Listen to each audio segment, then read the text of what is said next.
Gott kvöld. Nýr skattur gæti orðið til þess að lífeyrir þeirra sem fá greitt úr almennum lífeyrissjóðum lækki. Ríkisábyrgð tryggir hins vegar að skatturinn hefur engin áhrif á þá sem fá greitt úr opinberum sjóðum. Hluti af tekjum allra launþega renna í lífeyrissjóðakerfi landsins. Þar liggja nú miklir fjármunir sem ríkisstjórnin ætlar nú að skattleggja. Segja það sé gert á grundvelli samkomulags frá því í desember í fyrra að fjármálafyrirtæki og lífeyrissjóðir fjármagni tímabundna vaxta niðurgreiðslu. Útfærsla skattheimtunnar hefur verið harðlega gagnrýnd. Þetta er skattlagning á eignir lífeyrissjóðana en í rauninni er þetta skattlagning á lífeyrisgreiðslurnar sjálfar og lífeyrisréttindin.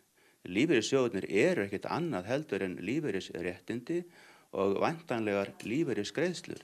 Í lífeyrissjóðunum gild til að mynda, þá eru þetta 2,5% af lífeyrisgreiðslunum.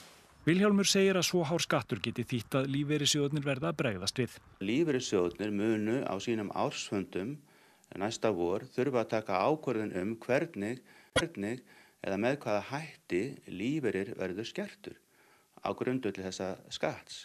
Og þó svo skatturinn leggist í orðikvæðinu jafnt á alla lífeyrissjóði landsins sem málið heldur flóknara en svo. Vilhjálmur segir að opinberu sjóðirnir og þeir almennu sitji til að mynda ekki við sama borð hvað þessa skattheimtu varðar. Þetta bitnar í raun eingöngu á almennu lífeyrissjóðunum vegna þess að opinberu lífeyrissjóðirnir eru allir með ábyrgð ríkisins eða launagreiðandans á bakvið og þess vegna verða réttindin þar ekkert skert þótt að sé skattlagt. Það er bara spurning það hvað ríkið þarf þá að setja inn í þessa sjóði með einhverjum hætti.